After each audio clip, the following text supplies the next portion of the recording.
Hello, Mark. I'm Estelle, and my school number is 23, and I'm a junior. The topic of the TED Talk is Manal al-Sharif, a Saudi woman who dared to drive, filmed June 2013 at TED Global 2013. Allow me to start this talk with a question to everyone. You know that all over the world, people fight for their freedom, fight for their rights. Some battle oppressive governments, others battle oppressive societies. Which battle do you think is harder? Allow me to try to answer this question in a few coming minutes. Let me take you back 2 years ago in my life.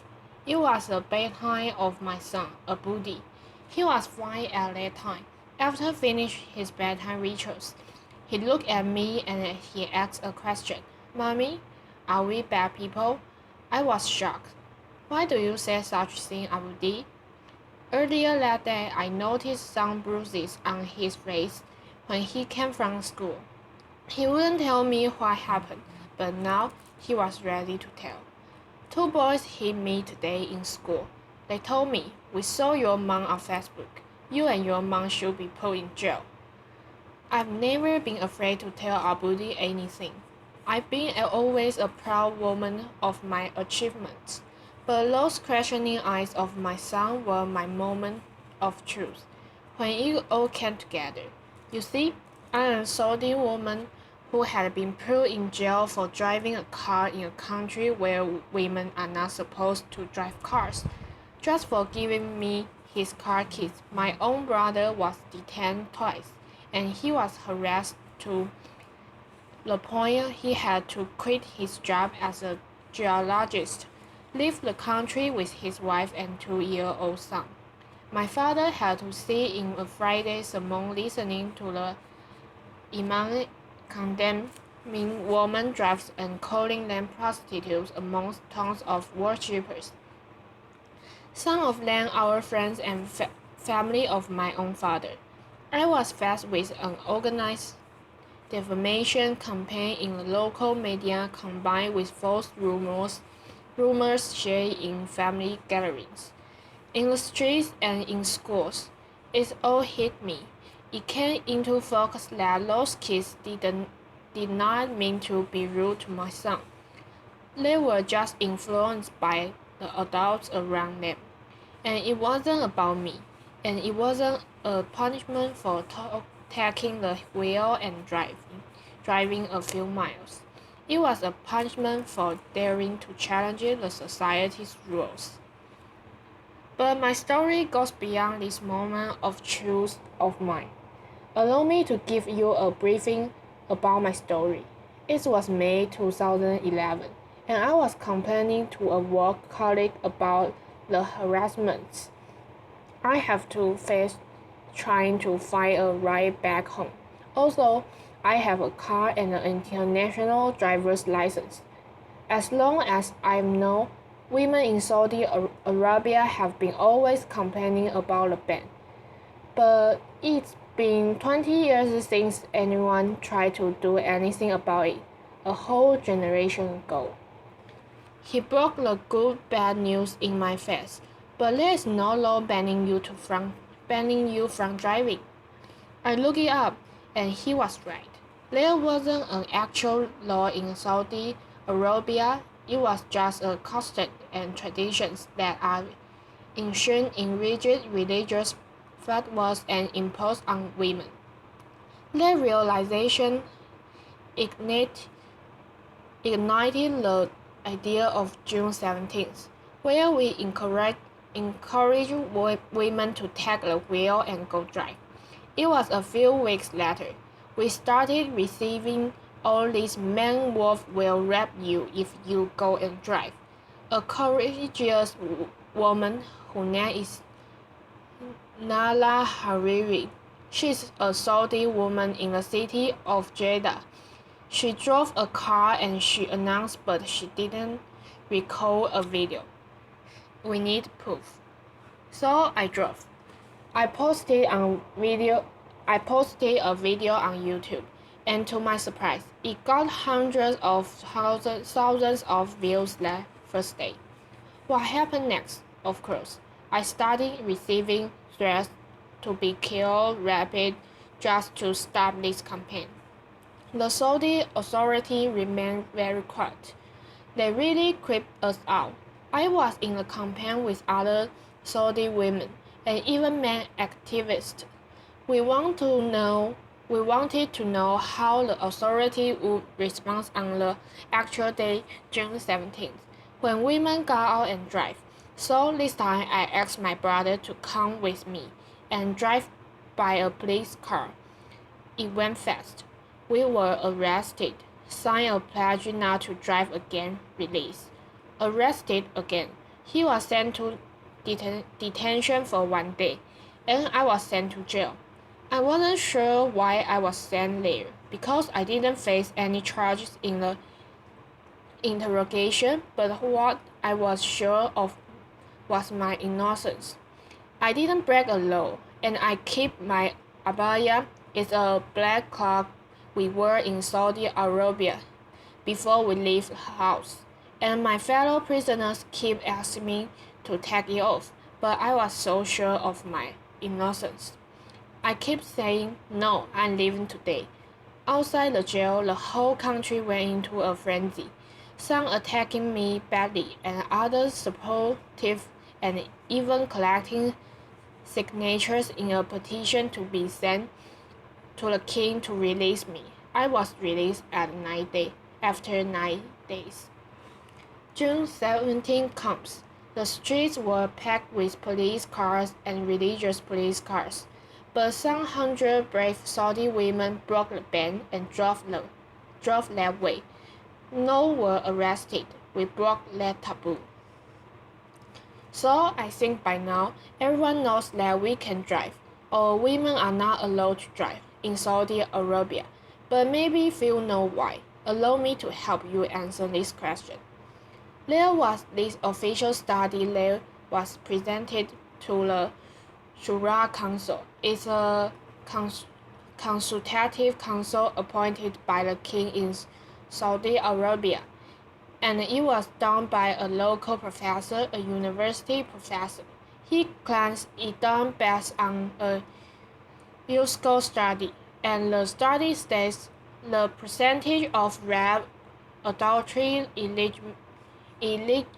illegitimate children, even drug abuse, prostitution in countries where women drive is higher than countries where women don't drive. I know. I was like this. I was shocked. I was like, we are the last country in the world where women don't drive. So if you look at the map of the world, the only lives two countries, Saudi Arabia and the other society is the rest of the world. We started a hashtag on Twitter marking the study, and it made headlines around the world. BBC News, end of virginity if women drive, Saudi cleric words. And only then we realized it's so empowering to mock your oppressor. It strips it away of its strongest weapon, fear. This system is based on ultra-conservative traditions and customs that deal with women as if they are inferior and they need a guardian to protect them. So they need to take permission from this guardian, whether verbal or written, all their lives. We are minor until the day we die, and it becomes worse when it ensures in religious fatwas based on wrong interpretation of the Sharia law, or the religious laws. What's worse, when they become codified as law in the system, and when women themselves believe in their inferiority, and they even fight those who try to question these rules. So, for me, it wasn't only about these attacks I have to face. It was about living two totally different perceptions of my personality, of my person. The villain back in my home country, and the hero outside. Just to tell you two stories happened in the last 2 years. One of them is when I was in jail. I'm pretty sure when I was in jail, everyone saw titles in the international media, something like this during these 9 days I was in jail. But in my home country, it was a totally different picture. It was more like this. Manal al-Sharif faces charges of disturbing public order and inciting women to drive. I know. Manal al-Sharif withdraws from the campaign. It's okay, this is my favorite. Manal al-Sharif breaks down and confesses foreign forces incited me. And it goes on. Even trial and flogging me in public, so it's a totally different picture. I was asked last year to give a speech at the Oslo Freedom Forum. I was surrounded by this love and the support of people around me, and they looked at me as an inspiration. At the same time, I flew back to my home country. They hated that speech so much. The way they called it a betrayal to the Saudi country and the Saudi people, and they even started a hashtag called Oslo Traitor on Twitter. Some 10,000 tweets were written in that hashtag, while the upside hashtag Oslo Hero, there was like a handful of tweets written. They even started a poll. More than 13,000 voters answered this poll, whether they consider me as a traitor or not after that speech. 90% said yes, she's a traitor. So it's these two totally different perceptions of my personality. For me, I'm a proud Saudi woman, and I do love my country. And because I love my country, I'm doing this. Because I believe a society will not be free if the women of their society are not free. Thank you, thank you, thank you, thank you, thank you, thank you. But you learn lessons from these things that happen to you. I learned to be always there. The first thing, I got out of jail. Of course, after I took a shower, I went online. I opened my Twitter account and my Facebook page, and I've been always very respectful to those people who are open to me. I would listen to what they say, and I would never defend myself with words only. I would use actions. When they say I should withdraw from the campaign, I filed the first lawsuit against the General Directorate of Traffic Police for not issuing me a driver's license. There are a lot of people also, very big support, like those 3,000 people who signed the petition to release me.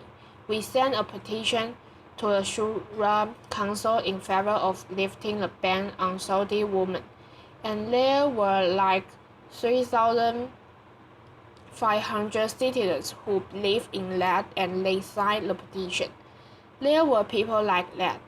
I just show some examples who are amazing, who are believing in women's rights in Saudi Arabia and trying, and they are also facing a lot of hate because of speaking up and voicing their views. Saudi Arabia today is taking small steps toward enhancing women's rights. The Shura Council that's appointed by the king by royal decree of King Abdullah. Last year, there were 13 women assigned to that council, like 20% of the council. The same time, finally, that council, after rejecting our petition 4 times for women driving, they finally accepted last February. After being sent to jail or sentenced or sent to a trial, the spokesperson of the traffic police said, "We will only issue traffic violations for women drivers." The Grand Mufti, who is the head of the religious establishment in Saudi Arabia. He said, "It's not recommended for women to drive. It used to be a haram forbidden by the previous Grand Mufti. So for me, it's not about only these small steps. It's about women themselves." A friend once asked me, she said, "So when do you think these women driving will happen?" I told her, "Only if women stop asking when and take action to make it now." So it's not only about the system, it's also about us women to drive our own life, I would say. So I have no clue, really, how I became an activist. And I don't know how I became one now. But all I know and all I'm sure of, in the future, when someone asks me my story, I will say I'm proud to be amongst those women who lifted the ban, for the ban, and celebrated everyone's freedom. So the question I started my talk with, who do you think is more difficult to face, oppressive governments or oppressive societies? I hope you find clues to answer that from my speech. Thank you, everyone. Thank you. Bye, Mark.